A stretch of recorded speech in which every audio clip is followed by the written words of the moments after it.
push yourself to be happy every day. What if happiness isn't something you find?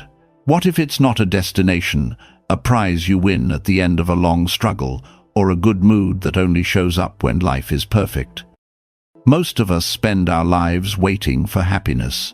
We wait for the promotion, for the right relationship, for the day all our problems finally disappear.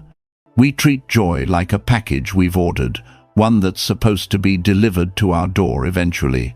But what if it never shows up? What if life, in its messy, unpredictable way, just keeps on happening? What if happiness is something you build?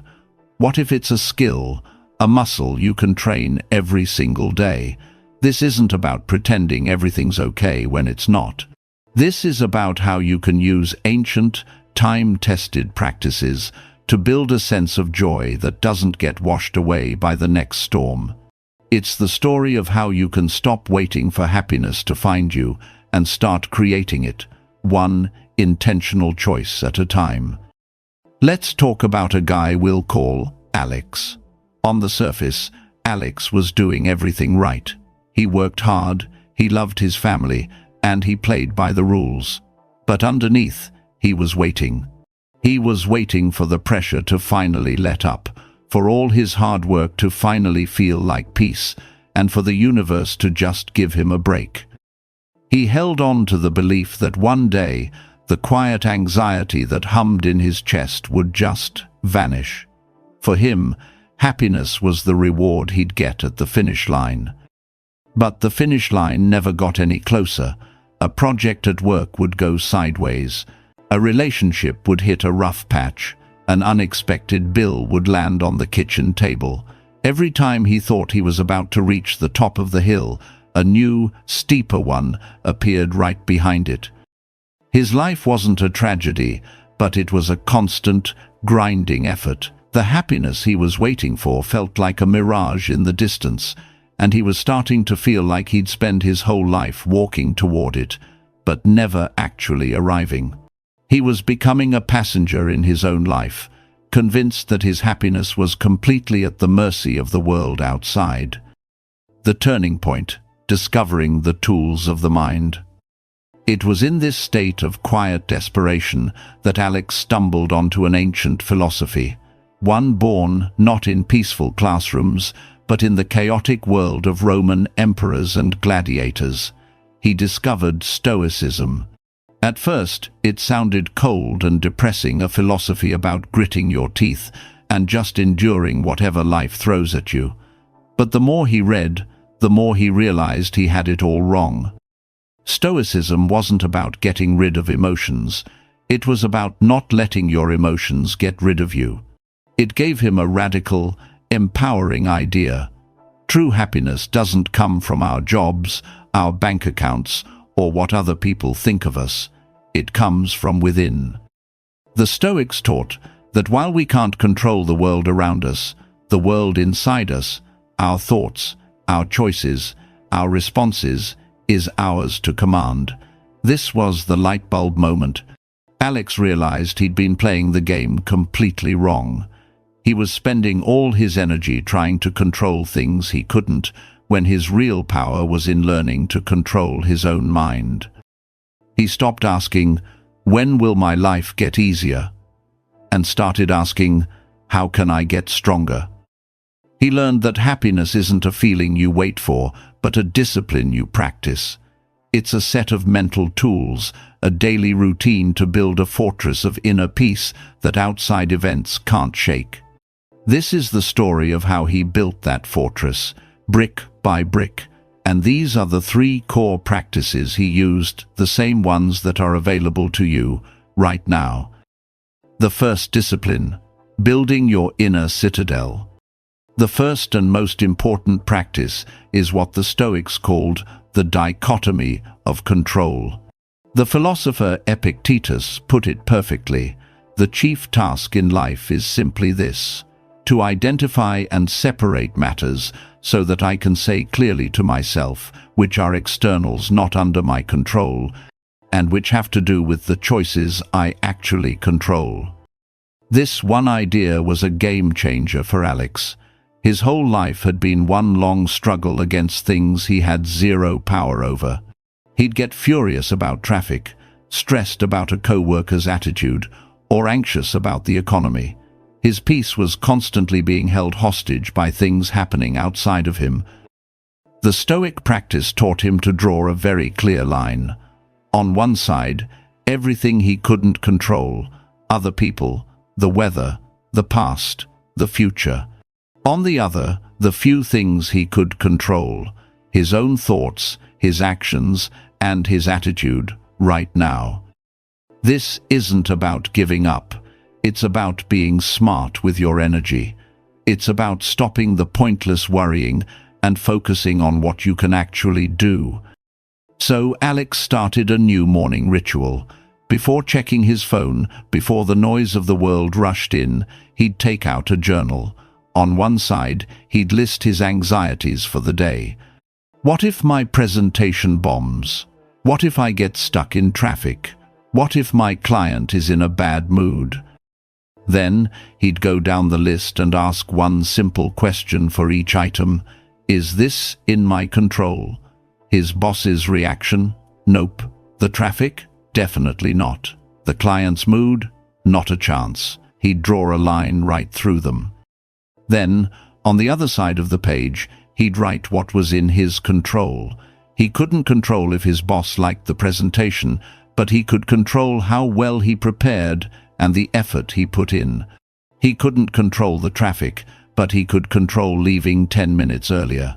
He couldn't control his client's mood, but he could control his own professionalism and patience. This daily habit started to change everything. That constant, low-grade anxiety that followed him around started to fade. By pouring all his energy into his own actions, he felt a sense of power he'd never experienced before. He realized that peace isn't the absence of a storm, it's being able to stay calm inside of it. He was building what the Roman Emperor Marcus Aurelius called an inner citadel, a fortress in his mind where he was in command, no matter what chaos was swirling outside. As Aurelius wrote, "You have power over your mind, not outside events. Realize this, and you will find strength." The second discipline, practicing gratitude through loss. The second practice is a little counterintuitive, but it's one of the most powerful for creating daily joy. It's called premeditatio malorum, which is a fancy Latin term for meditating on what could go wrong. It sounds dark, but its real purpose is to build resilience and create a deep, genuine sense of gratitude for what you have. The Stoics believed a lot of our unhappiness comes from a sense of entitlement. We feel we deserve a life without problems. We take our health, our relationships, and the simple fact that we're alive for granted. We walk through our days blind to the small miracles all around us, and then we're completely shattered when one of them is taken away. The practice itself is simple. In a quiet moment, Alex would reflect on potential loss. What if he lost his job? What if something happened to a loved one? He didn't do this to make himself miserable, but for the exact opposite reason, to shock his system into appreciating what he had in that very moment. After thinking about losing his job, the boring tasks he used to complain about suddenly felt like opportunities. After contemplating a serious illness, the simple act of walking without pain became a source of incredible joy. And after imagining life without his family, a normal weeknight dinner felt less like a routine and more like a precious gift. This practice rewired his definition of happiness. He learned what the philosopher Seneca meant when he wrote, "A good character is the only guarantee of everlasting, carefree happiness." Happiness wasn't about getting more. It was about deeply wanting what he already had.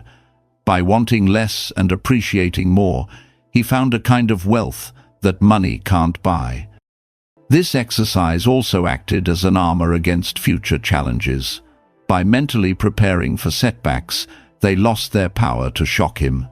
When something actually went wrong, as it always does, It felt familiar.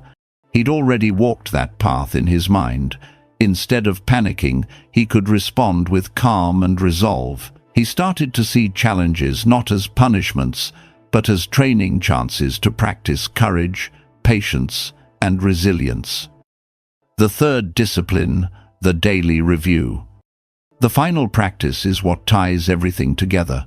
It's a simple review at the end of your day. The philosopher Seneca described his own nightly routine.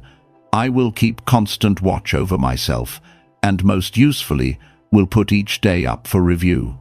For this is what makes us evil, that none of us looks back upon our own lives. So, before going to sleep, Alex would sit quietly and ask himself 3 straightforward questions. What did I do wrong today? What did I do right? What can I do better tomorrow? This isn't about beating yourself up. It's about being a compassionate coach for yourself. What did I do wrong? This question is about taking ownership. Did he lose his temper? Did he waste time scrolling on his phone? Did he act out of ego instead of kindness? He'd just acknowledge it, without judgment, seeing it as data for how he could improve. What did I do right? This was just as important. It's a form of self-respect. Did he stay calm in a stressful meeting? Did he choose to listen instead of just waiting to talk? Did he stick to his intentions? Recognizing these small wins built momentum and proved to him that he was making progress. What can I do differently tomorrow? This is the question that turns reflection into action. If he was impatient today, his intention for tomorrow was to practice patience. If he was distracted, his intention was to practice focus. It created a constant loop of learning and growth. Each day became a new opportunity to be a slightly better version of himself. This evening ritual was the glue for his entire practice. The morning sets the intention, the day is for practice, and the evening is for learning. He was no longer just drifting through life. He was living with purpose and a growing sense of self-mastery. The transformation. Months passed. On the outside, Alex's life hadn't changed all that much. His job was still demanding, the world was still unpredictable, and life was still hard. But on the inside, everything was different. The man who once waited for the world to give him peace had built it himself, inside his own mind. The anxiety that used to be his constant companion was now just a visitor, one he could acknowledge without having to invite in for tea. He still felt frustration and sadness, but those emotions no longer owned him. They were just clouds passing through the sky of his mind, while he remained the sky itself. He found joy not in big, flashy achievements, but in the small, daily disciplines. The quiet satisfaction of a job well done, a real moment of connection with his family. He finally understood what Marcus Aurelius meant when he wrote, "Very little is needed to make a happy life. It is all within yourself, in your way of thinking." He stopped being a victim of his life and started being the architect of it. And he realized that the hard days were the ones that made him stronger. It's on the days when you're tested, when old habits are pulling at you, that you have the greatest opportunity to build the muscle of happiness. Conclusion. Alex's story is about a fundamental choice. It's the choice to stop waiting for the world to make you happy and to take full responsibility for your own inner peace. It's the decision to stop chasing fleeting moods and start building lasting strength. These tools aren't complicated, but they aren't easy either. They demand consistency. They require you to show up for yourself, especially on the days you don't feel like it. You have to push yourself, gently but firmly. Start tomorrow morning. Before the world tells you how to feel, decide for yourself. Separate what's in your control from what isn't. During the day, look for reasons to be grateful. And in the evening, take 5 minutes to reflect, learn your lessons, and set your intention for the next day. Happiness isn't for the lucky, it's for the disciplined. It's a daily practice, a constant effort, and the most rewarding work you'll ever do. Your journey starts with a single choice. What's one small thing you will do tomorrow to start building your own happiness?